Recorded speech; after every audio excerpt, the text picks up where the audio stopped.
Hey, welcome to Leaders with Leverage. I'm Susie, and I'm so glad you're here, especially for this episode. My former roommate in college is here with me today, Stephanie McHugh. How are you? I'm doing really well. I'm a longtime listener, first time caller. I'm glad to be on the podcast today. You're the first one that's ever said that, too. So, first time call out for yourself. Yes. And here's the Nice. deal. I like to listen to a podcast right before while I'm getting ready.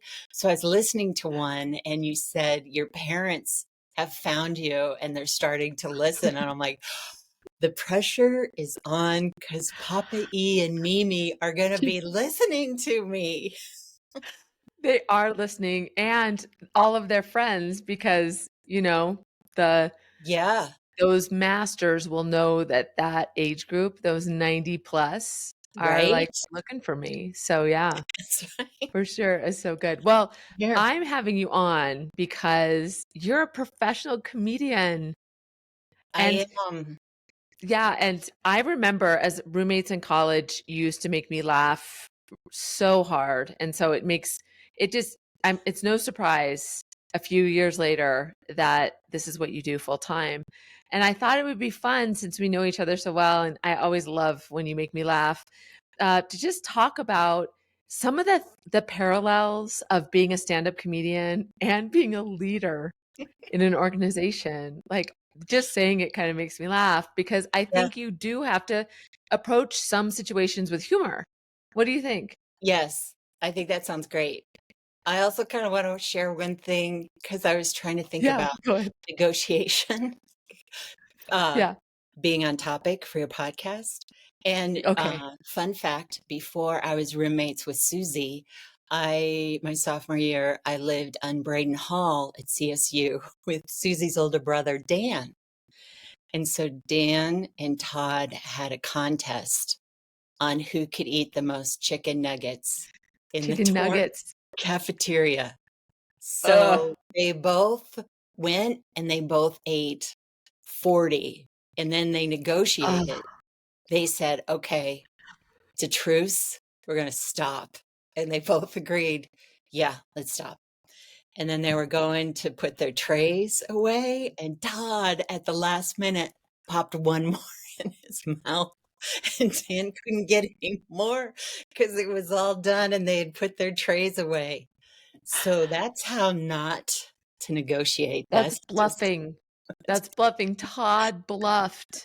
And now are Todd and Dan friends? They may not even be friends anymore because of that. The mishap with the McNuggets. Thanks for that. only 20-year-old men could eat 40 chicken nuggets. Yeah, Yeah, and that was my older brother, so think of the pressure back in the teenage years to eat a lot. It was right? always a competition. Thank you for bringing me down memory lane and keeping the podcast on topic. Yes. I Like, just wanted to say that. And I wanted to give a shout out to Mr. and Mrs. Elia and say hello. Because I went to oh, your house like on Easter and holidays a couple times because my parents lived in Durango. So it was always sweet that to have friends who had family in Denver to yeah. spend the Yeah, holidays. you're like an extension of the family. Yeah. They were the you were the funny daughter they never had. So it's funny to me that now, since our paths have recrossed again after a few Yeah. years, it's funny to me that I have corporate experience and you have had kind of the same level of stress and anxiety that I have had, but it's more like kind of on a open stage. So tell people, give them a sense of what has this been like for you? What has this journey been like? And explain that, and then we'll go into how it is Okay. connected to leadership Yeah. and I, negotiation sounds good. topic. Yeah, I think that on some deep level, my why for doing stand-up comedy is big and it's almost annoying a little bit because sometimes it'd be so easy to stop. But I love making people laugh, and more so the connection that you get. Like, it just feels so good when someone comes up and says, I was having such a bad day and I almost didn't come and I had so much fun. Thank you. So it makes Oh, me feel good if I do my job well, so someone can have that stress relief so they can go do their job well, whatever that may be for them. So yeah. I love that. And gosh, I felt like I was going to say something else. Like, even, and when I talk about connection too, like I Mhm, just did a corporate event with two other speakers. So we kind of, they were both male, but they both sort of had different backgrounds. So we were three sort of very different, came from different places. And it was nice that a few women came up and said, I could really relate to what you were saying. mhm, And I love that. I started about 20 years ago. So then you would get your VCR tape and you would send it to the clubs, and they would watch mhm. all these tapes. Wow. And it was a little bit after Roseanne, but of course, there's Jerry Seinfeld and things like Yeah, that. Now there are comedians for every different kind of person or what they're going through and things like that. I love that everybody can now see themselves on stage and laugh and relate to their pains and life. That's yeah, what I feel. I know it's funny, but the funny is in the pain, I find a little bit. yeah, So that's what I think is incredible, that stand-up comedy is just exploding, and there's something for everyone. yeah. And okay, so let's just jump right into it. Like connection for Yeah, leaders and even negotiation. They say that the whole thing is around having a good relationship with the other party, because there's very few times where you're doing a negotiation with somebody you don't care about, like maybe the car dealer, maybe it's right. but most of the time it's about this long-term relationship. And so you and that connection that you make with people, that purpose is so important for leaders. And when you sit at a negotiation table, but especially for leaders, I find too that you have to believe that you're making an impact. You have to get to the point, even if somebody doesn't tell you, that you are, because so many times something may land, and hopefully this isn't work for this is not true for a community, because this would probably be bad. But sometimes advice or something as a leader that you give to somebody, they don't get until a month later, a year later, Right. whatever. And so like they Exactly. don't get your Yeah. joke that Right. that long, and then they laugh like you've missed that, connection. But that connection point is super important from leadership and negotiation. What do you think? Exactly. And I suppose that would go to be prepared. So when you see someone do their Netflix special, that's not the first time they've done those jokes, because they've done them a couple times in Hmm. smaller venues, trying them out, and they're not quite working. Or more importantly, like, my daughters are in their 20s now, and I'll say, hey, what about this? And they'll go, I see what you're trying to say, but you're not there yet. I didn't understand sort of the setup or something like that. So just kind of being clear, so the audience, in my instance, or the other person you're negotiating, understands what you are saying. Because a lot of times too, if I'm doing I do a monthly coaching call, a lot of times people will think, well, they didn't think that was funny. But if people are confused, they're not going to laugh. So you Hmm. may still be on to something. It needs fine tuning to get Hmm. there. So sort of the back and forth, and then being okay with that too while you're up Hmm. there. Like, now Yeah. you're just giving it a shot. Let's see what sticks to the wall. And Yeah. yeah. How do you find the courage? So there's a lot of courage in leadership because you try things or you say things and you're not sure if that lands. How have you found the courage, and how has that changed over time? That is a great question. I think the why And then coming back to the why, reminding yourself before you go on Mhm. stage. Um, so I sort of have like this, uh, how I get ready. I want to say ritual. I don't know if ritual is the right word. So for example, while I was getting dressed and ready, I was listening to your podcast so I can get in the mode Yeah. of this presentation. Even though it's a podcast, how can I be there for Susie and I picture the audience, other people are going to be in their car driving to work. How can I make it fun? Papa E and Mimi are going to be Yeah. listening. Yeah. How can I make it work? And here's one thing that I want to talk about on stage that I haven't talked about that goes to how do you, I don't feel like I'm courageous when I do it. Isn't that funny? I'm sure it is. I just feel like I have to do it. And so I just do it. Um, but Uh, I was having a rough year last year, and someone that I grew up with in Durango was coming up, and he said, "Hey," his wife and him, that he goes, "I know you're having a hard time. Or her other friend was having a hard time. We're going to take you to a concert to make you feel better," which was so generous. I'm thinking it's going to be like, jazz in the parks. We're going to sit and have cheese and wine and talk about our feelings. And so I download the ticket. It's for Joan Jett, Poison, Def Leppard, awesome. Motley Crue, Horsfield, front row seats. That's awesome. What a pick me up. What It a was pick me up. such a pick me up. It was so, I just got my hearing back last week and it was great. The speakers, you could feel it. You could feel the music. And I'm a huge Def Leppard fan.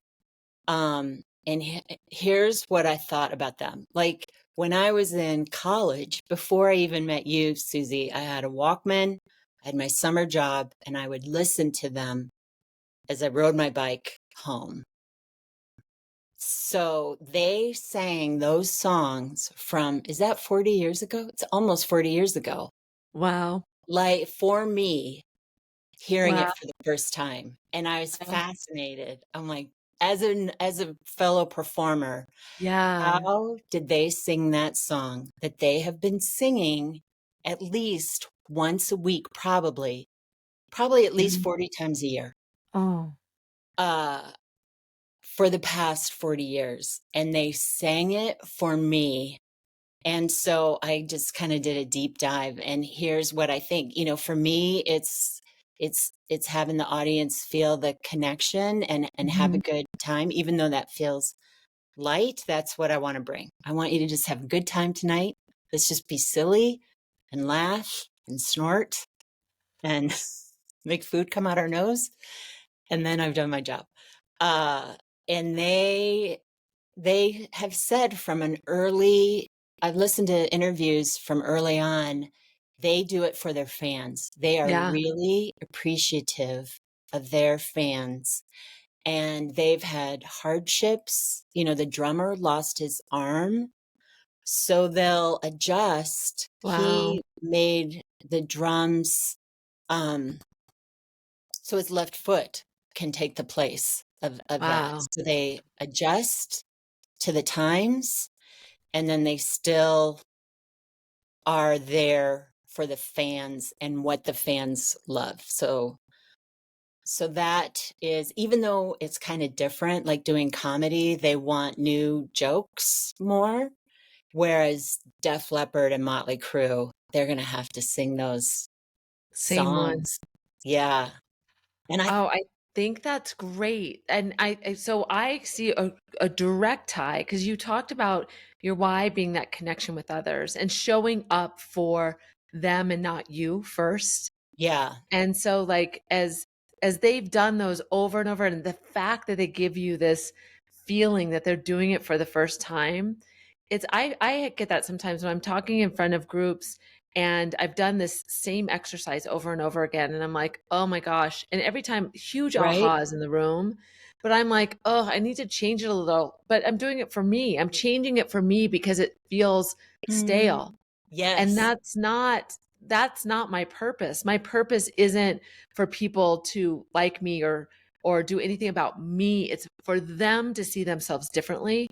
And you're doing that same connection. And so is, who knew that Def Leppard and Stephanie McHugh and Susie Tomachuk all have a So similar much in common. tie. We have so much in common.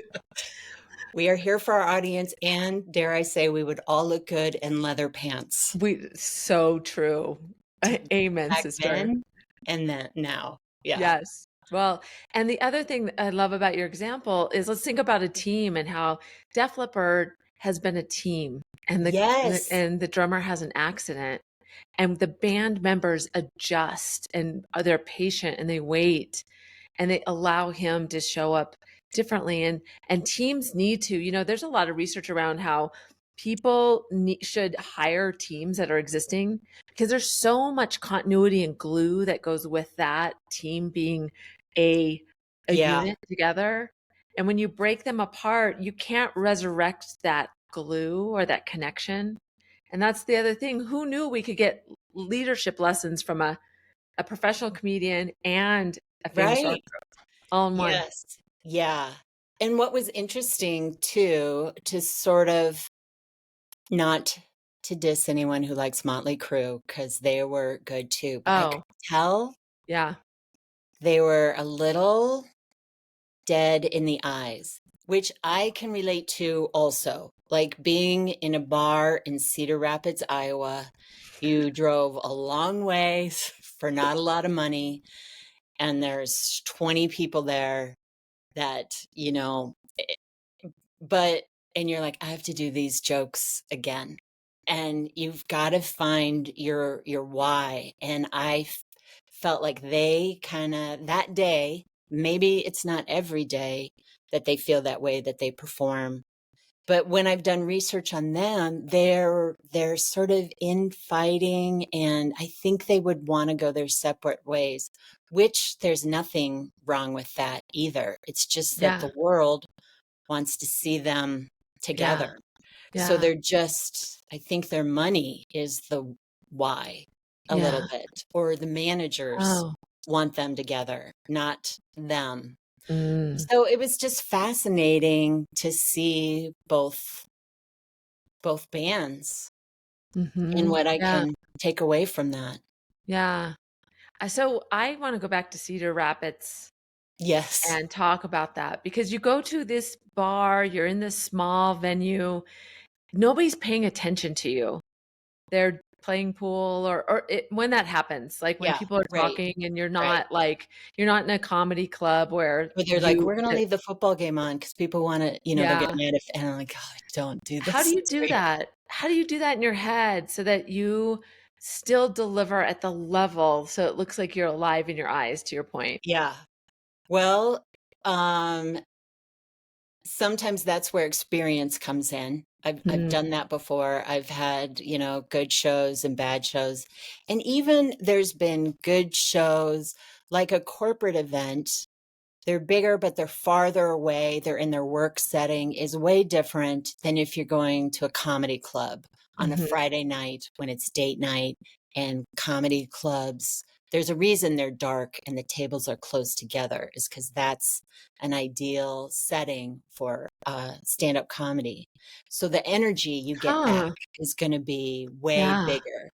So it's part of you's like, I know this energy is going to be different, and it's Mhm. totally okay. We're going with how the energy is, and that's fine. So that's what I would bring to the Cedar Rapids room. And also, which is hypothetical, by the way, if someone's in Cedar Rapids. I listened to Will Ferrell, who was on Dana Carvey and David Spade's podcast. Yeah. It was so funny. And David Spade was saying, or I think Will Ferrell just brought it up. They were talking about when they were on Saturday Night Live. And if the audience didn't like a sketch, Will Ferrell said, if you didn't like it then, just wait till I get done because I'm going 100% in on you not liking it. So he's even in. If you don't like it, that's the energy we're going with. Wait, I'm going to slow it down. I'm going to do everything to make it uncomfortable for, for everyone. And I love that too. So I guess it's all in. Find the energy, do the work ahead of time so that you are all in. Oh, it's so relatable. I mean, I think leaders and negotiators, the missed opportunity is making space before you have a conversation, a difficult conversation, a one-on-one, a team event, a team kind of town hall, Yes, is taking the time to get your head on right.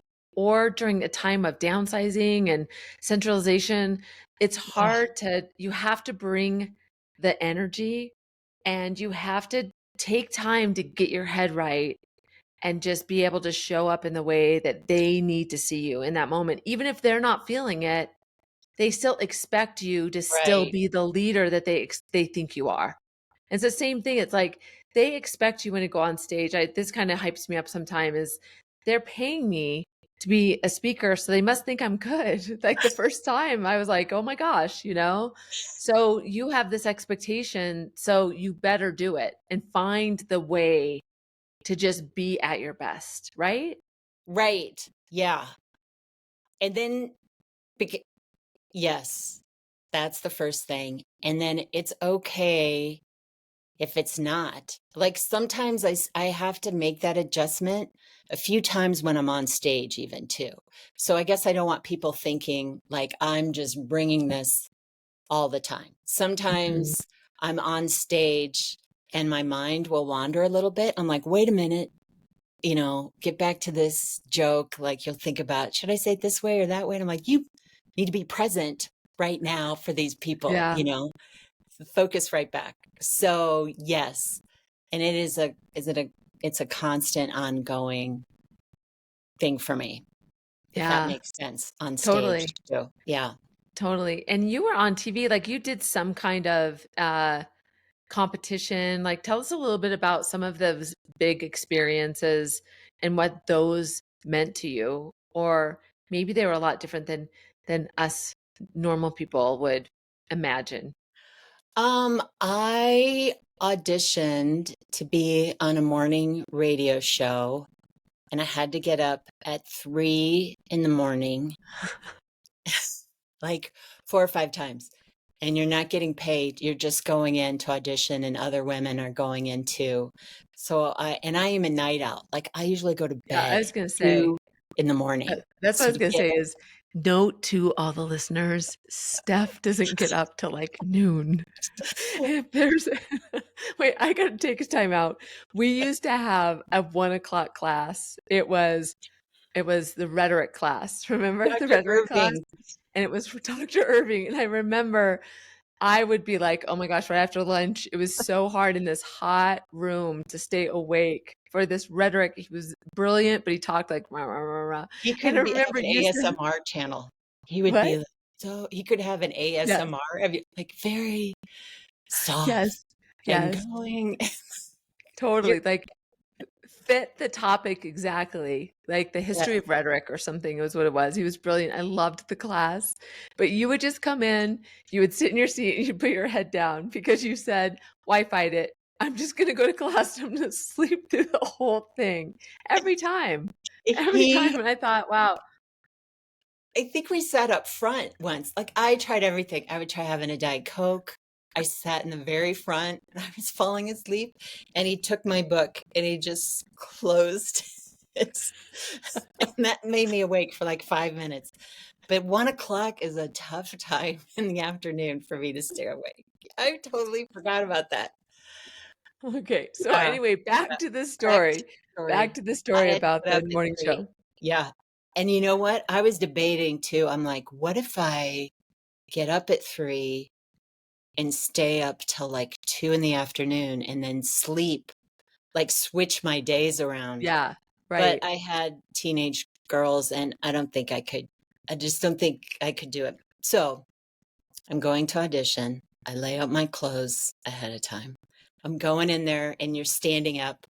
You got your headphones on, talking in the mic, and I'm just rubbing my arms against my legs, and I feel my pants like going back and forth. And I was like, "Oh my gosh, I had put my pants on inside out." I don't have much of a back end. First of all, that upsets me all the time. I wish I had more Beyonce in me. And so I just pulled my pants up on and they were inside out. So I said on the radio, I'm like, I just put my pants on backwards this morning. And so that's being in the moment. Like, and I don't know if this goes for leadership, but if you're on stage and somebody drops a glass and it makes a noise, unless if you're, I say acknowledge it, Yeah. try to find something to add on to that. That's because then people are like, wow, really, that really connects with people if you can do that. So Yeah. I honestly think I got that job because I said my pants were inside out and I just acknowledged it in the moment. So being Yeah. in the moment and Yeah. definitely preparing for those. I mean, an on-stage TV, they want to know what you're saying Mhm. and they approve it and everything like that. So you can't sort of be too, now that I just said be in the moment, you can't go off script really in your time. Yeah, it's a nice balance. Prepare means have your head right. So in the moment you can change and think about what you need to do and think about the space of where those people are so that you can meet them where they are. But it Yeah, doesn't mean to be so scripted that because if you are scripted, and you need to be for the morning show, but in most of right. your comedy, if you adjust to the moment, whether you have your pants inside out or somebody drops a glass, being vulnerable in that moment is Yes. that connection. People love that. That's what people want to see. That's what the research shows over and over again about social media and the connection that people get is when leaders are vulnerable, people see themselves in them Yeah. and it gives them the courage to do what they need to do for themselves. And so instead of embrace that, embrace what's happening around you, and preparing allows you to be in the moment, I think, because it gets you in your head right. It kind of aligns everything for you so you know what you're going to do. I totally agree. Yeah. Then you're not so worried about, oh my God, or trying to sort of prepare in real time. Yeah. Totally Yeah. agree. Yeah. Yeah. It's super helpful. What is one thing that you do? I think one thing that people always talk about in leadership is just that imposter syndrome and Mm. getting in your head and negotiating with yourself. And how does that show up for you? Is that a thing for you? And what do you do to combat it? Yeah. Um, it is a thing for me. And lately, like the past year or two, I'm spending more time outside of the comedy world other than when I need to perform and spending more time with friends and family. Like it's been great to reconnect Susie and things like that. So that Yeah, I makes love it. it more like it's nice to be reminded, that oh, that's really courageous that you get on stage and do that. Yeah. Hmm. Because when you're in it with everyone else, we're just sort of, we don't bring that up. Yeah.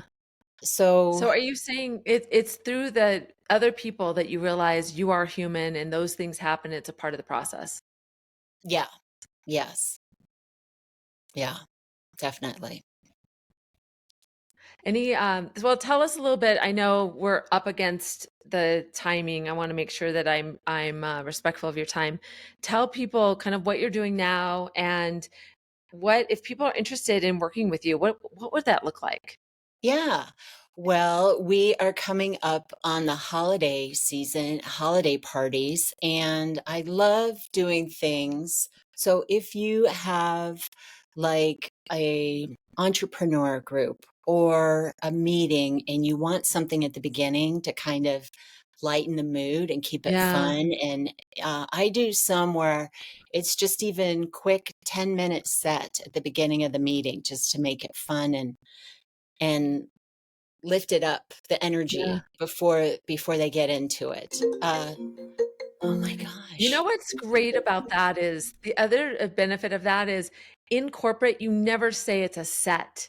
It's always an agenda. So they can also just say, and we're going to start out the meeting we're going to have a set. Like that's pretty cool to me. Yeah, yeah. So there you Yeah, go. that's great. That's why Yes. they should hire you too, because it's cool. You'll be cool. Yes. Yeah. So so that's I'm like, thank you, I'm going to Susie. be your agent. I'm gonna be on a call. Like we're having a call and this is my emotional support person, Susie. Just ignore She's her. gonna be in on the meeting. Why is she holding your hand? Because I want her to. So just let's have this conversation. You stay focused. Do you want me to Uh, get through this meeting? Let her hold my hand. uh, so yes, so if you have any corporate parties coming up, Yeah. or if you're having any meetings and you want the beginning to, start in a different, fun way, I would love to be a part of that. Yeah. And you can follow me on Instagram at Steph Comedy, or I'm on Facebook, Stephanie McHugh, comedian, and We'll put I it would in the love show to connect. notes. We'll put it in Yeah, the show notes and go and see her because you can see what she just talks about regular life stuff. And it's hilarious. I follow her and always have to get a dose of her every day. And it, like you said, whether it's a webinar, it doesn't have to be in person. It could be an in-person thing. But what a exactly. great way Right. to bring that connection and show people that you care. It's like an investment. Like I brought this special person to kind of like kick us off to do the first set. I love that. I'm going to keep saying I'm going to be the first set I'm going to be the of first set. the meeting. And then Yeah. Bob from accounting is going to finish off with our year-end numbers. Steph, take it away. Steph, go Bob. Poor Bob is Like going to to have bring to up follow Bob. Steph. Yeah.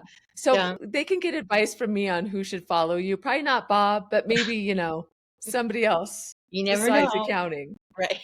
No, but if you're accountant, I have a daughter that's an accountant, so I can poke fun. I I'm sorry.